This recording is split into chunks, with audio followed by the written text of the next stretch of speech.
खाद्यान्न के बदले इराक से तेल लेने लग गए थे। उसी तेल की ताकत से हिंदुस्तान में उद्योग आगे बढ़ा। 1991 के बाद विश्व बैंक की दादागिरी दुनिया में बढ़नी शुरू हुई। 1993-94 में हमारे देश के उस समय के विपक्ष के नेता जब अमेरिका में गए तो ये कह के आए कि जो नीतियां मनमोहन सिंह जी लागू कर रहे हैं ये तो हम लागू करने वाले थे। ये तीनों अध्यादेश जो केंद्र लेकर के आया, जो कोरोना के संकट में लेकर के आया है, जो रात के अंधेरे में लेकर के आया है, जो बहुत प्रचार करने की जरूरत थी, उस प्रचार की बजाय दबे पांव लेकर के आया है। ये तीनों अध्यादेश जो कानून की शक्ल ले चुके, जिस अध्यादेश के बल पर ये बात कह रहे हैं कि हम देश के किसान का भला करने वाले हैं, अभी बिहार में पता चल जाएगा।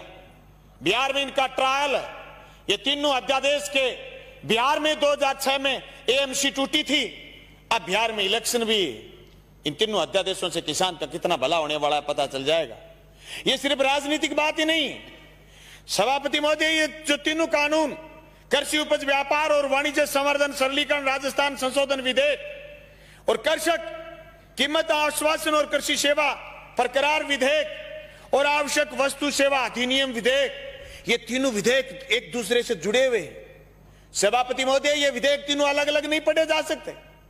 ये विधेयक उस चीज का रिफ्लेक्शन है जो एफडीआई से बाजार काबू में नहीं कर पाई केंद्र की सरकार, पूंजीपति काबू में नहीं कर पाया।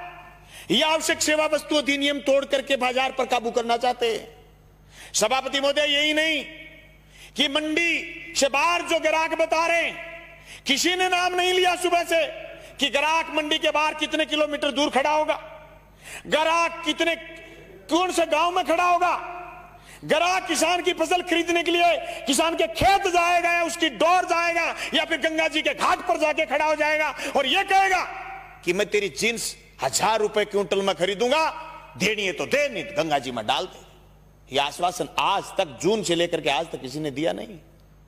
सभापति महोदय, कोरोना के संकट में अगर देश में कोई चीज जिंदा थी वो थी कृषि, और कृषि संकट को आज वापिस तेजी से गहराने का प्रयास किया जा रहा। ये मेरे बड़े बोले भाई कह रहे थे कि कृषि को उभारने का काम किया जा रहा, नहीं, झूठ बोल रहे हो। 2015 में आपने सीएडी खत्म की, सिंचित क्षेत्र विकास विभाग खत्म किया केंद्र ने। झूठ बोल रहे हो, आपकी कृषि को उभारने का काम कर रहे हो। आपने बोनस जो राज्य की सरकारें देती थी खत्म आपने किया। झूठ बोल रहे हो आप कि किसान आगे बढ़ रहा, किसान की आत्महत्या का आंकड़ा बताना बंद किया केंद्र की सरकार ने बंद किया। सभापति महोदय, खेती खेती नहीं, ये जमीन भी बेचना चाहते हैं बड़े पूंजीपति के हवाले। इसलिए तीनों अध्यादेश साथ लेके आए, एक दूसरे से जुड़े हुए हैं चीज, इनको अलग नहीं किया जा सकता। ये क्यों नहीं बता रहे कि एमएसपी पर खरीदेगा, बाहर भी कोई खरीदेगा तो जी प्रधानमंत्री जी कह रहे हैं, तो प्रधानमंत्री जी तो अच्छे दिन आने की भी कह रहे थे, प्रधानमंत्री जी तो काला दिन वापिस आने की भी कह रहे थे, प्रधानमंत्री जी तो 15-15 लाख खाते में आने की भी कह रहे थे, प्रधानमंत्री जी तो 2 करोड़ रोजगार की भी कह रहे थे, पर हुआ तो नहीं। कैसे मान लें? कागज से मानेंगे, कलम से मानेंगे, लिखित में मानेंगे, और आप कह रहे हैं आंदोलन नहीं है। गलत कह रहे हो आप। पीपली का किसान पूरे देश में छाप छोड़ के गया।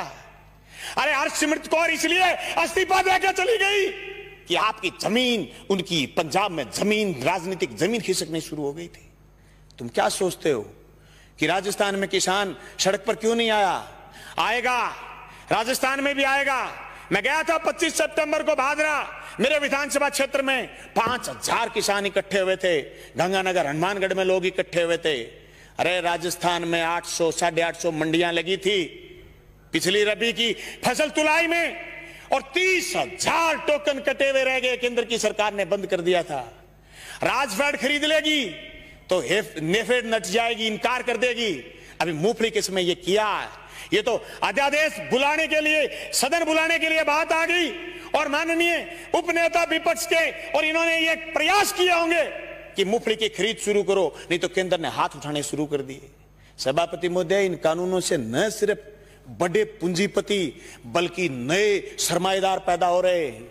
वो सरमाएदार जो अभी तक सिर्फ ऊर्जा में थे, सिर्फ पावर में थे, सिर्फ दूसरे संसाधनों में थे, वो एयरपोर्ट खरीद रहे थे, वो रेल खरीद रहे थे, वो जमीन पर कब्जा करने के लिए ये कानून केंद्र की सरकार से बनवाने में कामयाब हुए हैं। सभापति महोदय, देश में सिर्फ दाढ़ी बढ़ाने से कोई रविंद्रनाथ टैगोर नहीं हो जाता, सिर्फ इनकलाब बोल देने से भगत सिंह नहीं हो जाता, सिर्फ सत्य की और अहिंसा की बात करने से गांधी नहीं हो जाता। गांधी और टैगोर और भगत सिंह बनने के लिए जो त्याग और बलिदान की जरूरत है, उसकी कमी है आज। उस कमी को हमें स्वीकार करना पड़ेगा। देश के किसान को आगे ले जाने के लिए जो सिर्फ कानून 3 संशोधन कानून लेके आए, न सिर्फ हम ये कहना चाहते हैं कि कानून ठीक लेके आए हो, लेकिन इस कानून में भी एक चीज हम और चाहते हैं। आप भी ये लाइन लिखते कि एमएसपी से नीचा मंडी में भी खरीद नहीं करी जाएगी, तब पूरे राजस्थान समेत पूरे हिंदुस्तान का किसान कहता कि राजस्थान की विधानसभा में ऐसा कानून आया है जो केंद्र की सरकार को पटकनी देने वाला कानून बन के आया।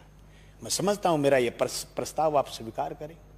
सभापति महोदय, यह मजाक नहीं है कि आप ये कह दो किसी आदमी से कि तेरी जमीन मैं ठेके पर लेऊंगा, जमीन ठेके पर ले ली, और फिर उसको यह कह दो जैसे पेप्सिको ने पंजाब में कहा था कि आलू बोइए, आलू बोलिए, 1 साल खूब खरीदे, दूसरी बार फिर किसानों ने आलू बोए, कॉन्ट्रैक्ट कर लिया, आलू ज्यादा पैदा हो गए, पेप्सी को खरीदना नहीं चाहती थी, एक कड़ा ले आए, कड़ा, और इस कड़े के अंदर से जो आलू गुजरेगा हम तो सिर्फ वही खरीदेंगे।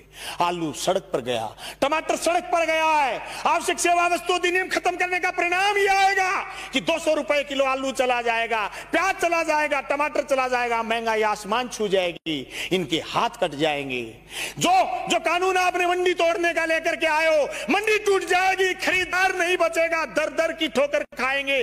किसान के पास जब खरीदार नहीं होगा, जिन्स कोई खरीदेगा नहीं, वो खेती से मोह भंग हो जाएगा। जमीन छुटाना चाहते हैं, लक्ष्य जमीन छीनना है। इस लक्ष्य के भेदने के लिए ये सिर्फ 3 कानून जो राजस्थान लेके आए काफी नहीं है। इन कानूनों में और मजबूती की जरूरत है, और मजबूती से केंद्र के कानूनों का विरोध करने की जरूरत है। सभापति महोदय, मैं गंगानगर हनुमानगढ़ क्षेत्र के उस आंदोलन का गवाह रहा हूं जो सिंचाई पानी को लेकर के हुआ। मेरे पुरखे उस आंदोलन का नेतृत्वकारी रहे हैं जो जमीन छीनना चाहते थे। 1970 के किसान आंदोलन के गवाह रहे और जेलों में रहे, 7-7 लोगों ने कुर्बानी दी है। मैं दावे के साथ कहता हूं, केंद्र की उस मंशा को हम कामयाब नहीं होने देंगे। हम जेलों की चक्कियों की रोटी खा खा करके विधानसभा पहुंचे। मजाक नहीं है जो आपके कानून लागू कर दोगे। आप कह रहे हो आंदोलन नहीं है, आंदोलन की बात कर रहे हो, रड़क पार देंगे रड़क, पर तुम्हारे काले कानून किसी भी रूप में लागू नहीं होने देंगे। जमीन उसकी होगी जो जमीन जोतेगा, जमीन उसी की रहेगी जो जमीन जोतेगा। जमीन अदानी और अंबानी की नहीं होगी, मंडी उसी की होगी जो मंडी में काम कर रहा है। मंडी से बाहर दूसरी मंडी का जो सपना आप दिखा रहे हो, ये सबज बाग हम आपका कामयाब नहीं होने देंगे। सभापति महोदय, मैं उस नहरी क्षेत्र का किसान हूं जहां आज से 20 साल पहले सीएडी ने खाड़े बनाए थे। जब मैं मंत्री जी से मिला, सिंचाई मंत्री से, कि हमारे खाड़ों की मरम्मत करो, बोले केंद्र ने सीएडी बंद कर दी, हमारे लिए ये मौत का फरमान है।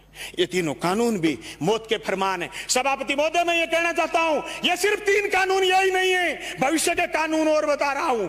नया बिजली का कानून लेकर के आएगा केंद्र। सारे हिंदुस्तान की पावर अदानी को सौंपने का मन बना रखा है। अंबानी को, अदानी को देश लुटाना चाहते हैं। एनजीटी पर स्पेशल कानून लेकर के आ रहे हैं। पर्यावरण पर कानून लेकर के आ रहे हैं। पर्यावरण के नाम पर जो आसाम से कोयला नहीं खोद पाए थे, उसके खिलाफ भी एक कानून लेकर के आ रहे हैं। ये देश की संपदा को लुटाना चाहते हैं या झूठ बोल रहे हैं। एयरपोर्ट उनको दे दिए, रेल उनको दे दी, तेल उनको दे दिया, या झूठ बोल रहे हैं जल और जंगल जमीन देना चाहते हैं। हम इसकी मुखालफत करते हैं। न सिर्फ मुखालफत राजस्थान की विधानसभा में करते हैं, सड़क पर करेंगे, लड़ेंगे, सीने में गोली खाएंगे, पर जमीन नहीं जाने देंगे। इनकलाब जिंदाबाद।